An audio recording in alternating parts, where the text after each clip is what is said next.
कुर्सी के लोभ में लिया गया फैसला अक्सर जनता के तकदीरों को बर्बाद करती है। जी हां, आपने बिल्कुल सही सुना। बिहार में शिक्षक बहाली की प्रक्रिया होती है और यहां पर डोमिसाइल नीति को खत्म कर दिया जाता है। हालांकि इससे पहले डोमिसाइल की नीति लागू थी, लेकिन जैसे ही बीपीएससी शिक्षक बहाली से शिक्षकों की बहाली कराने की प्रक्रिया शुरू होती है, वहीं पर डोमिसाइल नीति को समाप्त कर दिया जाता है।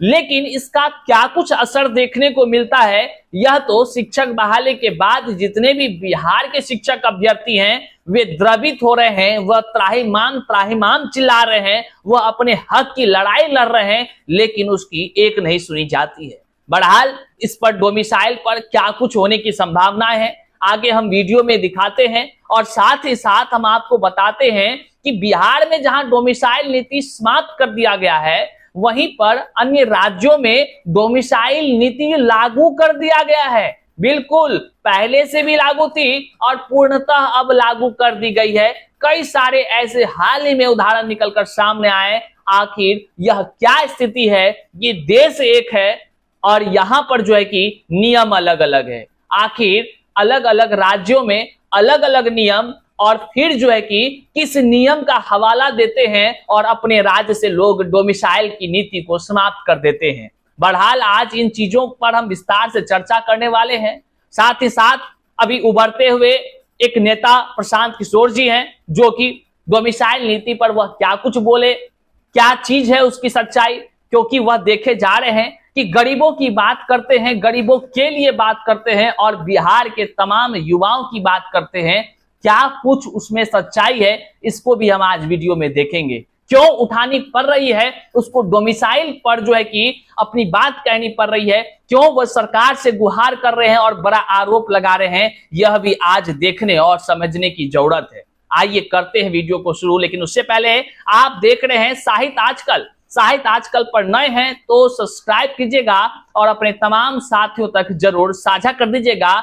चलिए वीडियो शुरू करते हैं, लेकिन उससे पहले नमस्कार, मैं हूं हरे कृष्ण प्रकाश और आज हम आपके साथ चर्चा करने जा रहे हैं एक खास मुद्दे पर, वह है डोमिसाइल की नीति। एक तरफ जहां बिहार में डोमिसाइल नीति हटा दिया गया, वहीं पर दूसरे राज्यों में डोमिसाइल नीति लगा दिया गया। ये कैसी भेदभाव, या कह लीजिए यह कैसा विचार, कह लीजिए यह कैसा नियम, आखिर एक देश में एक जैसा नियम क्यों नहीं? आज शिक्षा जगत इस राजनीति के चक्कर में हैरान और परेशान भी है, और इससे जुड़े जितने युवा पीढ़ी हैं वह यह सोचकर हैरान है कि भैया किताबों में पढ़ते कुछ और हैं, धरातल पर होता कुछ और है। ये मंत्री जितने लोग हैं, नेता लोग हैं, कौन कौन सा ज्ञान अर्जन करके आए हैं जो आम जनता के तकदीरों का फैसला अपने कुर्सी के लोभ में न जाने कैसे कैसे कर बैठते हैं, किस नियम का हवाला देकर करते हैं, वह भी एक सोचने का विषय हो जाता है। अब देख लीजिए, पहले आप इस चीज को देखिए कि आखिर बिहार में डोमिसाइल नीति लागू करने की मांग लोग क्यों करते हैं, वहीं पर अन्य राज्यों में क्या बातें हैं, क्या डोमिसाइल की नीति है। तो पहले हम अन्य राज्य का ही आपको दिखाते हैं और बताते हैं कि देख लीजिए, हाल ही में जो है कि आपके सामने यहां पर एक असम की जानकारी आई है। ये कोई ज्यादा दिनों का नहीं है, 4 अगस्त को यह खबर आई है। राज्य में जन्मे लोगों को ही असम में मिलेगी जॉब, साफ शब्दों में ऐलान कर दिया गया है। क्या ऐलान किया गया है? जो लोग असम के हैं वही लोग नौकरी करेंगे असम में, बाकी लोगों से कोई मतलब नहीं है।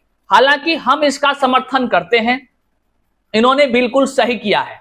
ये अपने राज्य के, अपने क्षेत्र के जो युवा लोग हैं, जो नौकरी के लिए ललायित हैं, उसके लिए ये काम कर रहे हैं। मतलब ये राज्य जो सरकार है यह अपने जनता के लिए काम कर रही है, तो इससे बढ़कर और पावन कार्य क्या हो सकता है। जो जनता अपनी सरकार को चुनती है, बहुत ही भरोसे के साथ वोट देती है, निश्चित तौर से वह अपने क्षेत्रों में, अपने राज्य में नौकरी पाने के लिए पूरा हकदार होते हैं। पूर्णतः उसको नौकरी मिलना चाहिए, उनको मिलना चाहिए निश्चित तौर से, और यह फैसला स्वागत योग्य है। अब देखिए वहीं पर बिहार में देख लीजिए, बिहार के लोग जो है कि नौकरी करने के लिए बाहर जा रहे हैं, अपना पेट चलाने के लिए दर दर की ठोकर खा रहे हैं, लेकिन बिहार के मुख्यमंत्री भैया कोनो पैदल बोले तब ना, रोड पर बोले तब ना, एकदम चलना है, एकदम एकदम धमाकेदार वाला गाड़ी से, एकदम एसी वाले गाड़ी में, एसी वाले ऑफिस में बैठना है, एरोप्लेन से चलना है। क्या उसको गरीबों से क्या मतलब है भैया?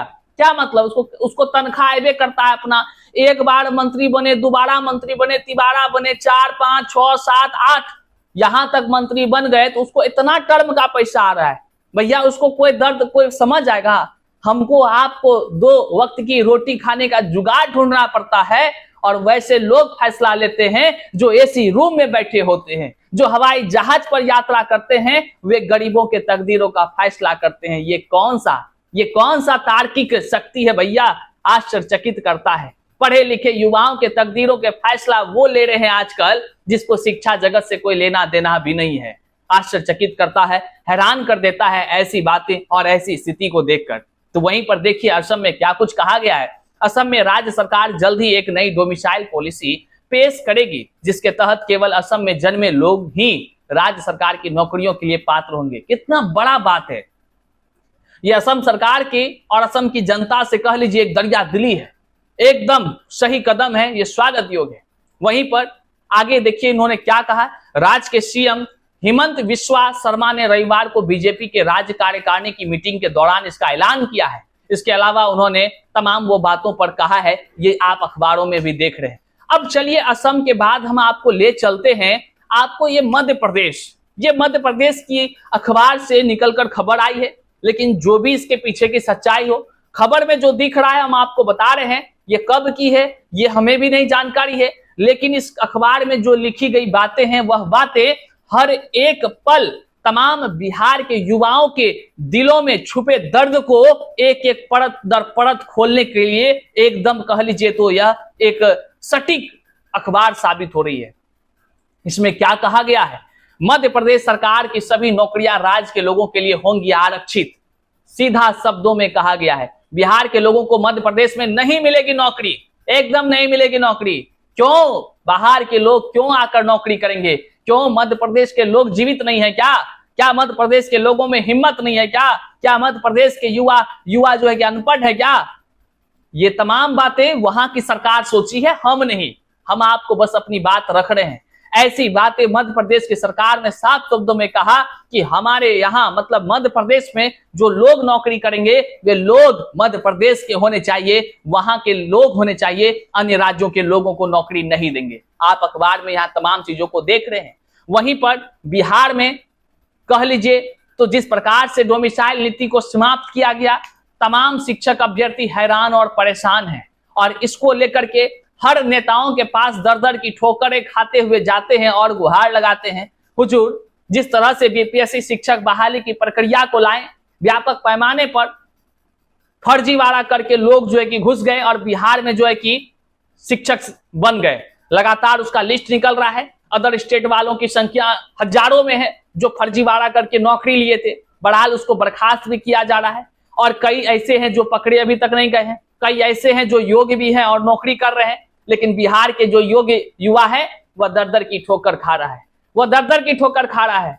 रिजल्ट बनाने का 10% और उसको ही आरक्षण का लाभ दे करके सब कर दिया गया है। यहां तक कि बिहार के जो आरक्षित वर्ग थे जिसमें आरक्षण प्राप्त था, उन पदों पर भी अदर स्टेट के लोगों की बहाली कर दी गई है। ये काली सच्चाई है इस बीपीएससी शिक्षक बहाली की। अदर स्टेट के लोगों को आरक्षण दे दिया गया, जबकि गलत रूल था, आरक्षण केवल बिहार के लोगों को मिलना था। ऐसी स्थिति उत्पन्न कर दी गई जो असंवैधानिक होते हुए भी यहाँ बिहार में लागू करके वैसे लोगों को शिक्षक बना दिया गया।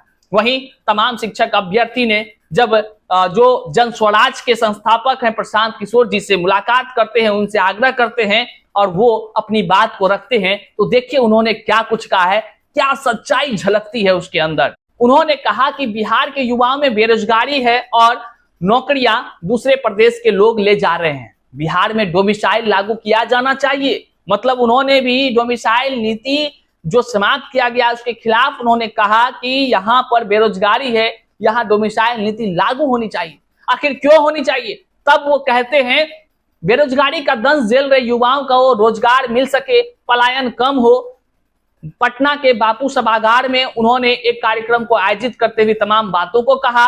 खास करके उन्होंने कहा कि बिहार के लोग रोजी रोटी के लिए दूसरे प्रदेश में पलायन करने को मजबूर हैं। ये सच्चाई है। आपके पीछे स्क्रीन पर यहाँ दिख रहा है कैसे लोग ट्रेन पकड़ रहे हैं, कैसे झोला सब बोरा लेकर जा रहे हैं। पढ़े लिखे युवा आज यह योग्य होकर भी नौकरी नहीं कर पा रहे हैं। क्यों? क्योंकि यहाँ पर अधिकारी भी बाहरी स्टेट का आकर के बन जा रहा है। अधिकारियों को विभाग भी वही दिया जाता है जहां गोरख धंधा हो सके, और वे लोग अपने अपने लोगों को कैसे करके सेटिंग करके निकाल रहे हैं, इसका प्रमाण अब थोड़े छुपा हुआ है। सब शिक्षक बहाली में है और आप लोग देख रहे हैं। सच्चाई है कि नहीं? आप जान रहे हैं कि नहीं? ये बात आप कमेंट में जरूर हमें बताइए। उन्होंने कहा सरकार दूसरे प्रदेशों के लोगों को नौकरी दे रही है। अब युवा शक्ति जन स्वराज के माध्यम से बिहार को सुधारने की जद पर अड़ गई है। ये अपने तमाम पार्टी की और बातें को कहा और तमाम वो बातों को उन्होंने कहा कि किस प्रकार से बिहार के युवा दर दर की ठोकर खा रहे हैं।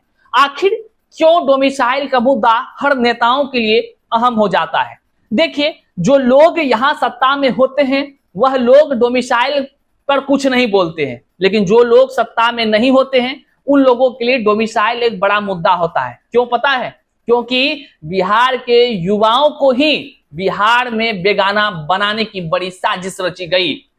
बीपीएससी शिक्षक बहाली के तले बाहर वालों को एंट्री कराया गया और यहां बिहार वालों को, बिहार के शिक्षक अभ्यर्थियों को बर्बाद होने के लिए छोड़ दिया गया, ताकि आने वाला दिन फिर यही बिहार के जो लोग को आज अयोग्य करार दिए गए हैं, यही अंगूठा वोट में देने का काम करे। मतलब साफ है, वोट बैंक के चक्कर में बड़ी राजनीति की जा रही है, क्योंकि उन्हें भी ये पता है आने वाले चुनाव में अदर स्टेट के लोग वोट नहीं देंगे। वोट देंगे तो यहीं के लोग देंगे जिसको उसने पहले दर्द दिया है, बाद में मरहम लगाकर उससे आराम से वोट लेने की एक बड़ी रणनीति तैयार की जा रही है। आप क्या कुछ समझ सकते हैं? हमारी इन बातों से आप कितना प्रभावित हो पा रहे हैं, कितना समझ पा रहे हैं? कमेंट बॉक्स में स्वागत करते हैं हम आपके विचारों का। आप जरूर अपना विचार प्रेषित कीजिए। अपने तमाम साथियों तक इस वीडियो को अवश्य साझा कर दीजिए। चैनल पर नए हैं तो इतना ही कहेंगे, सब्सक्राइब कर लीजिए। मिलते हैं ना फिर से नई जानकारी के साथ, नए वीडियो में, एक नए अंदाज में। तब तक के लिए जय हिंद साथियों।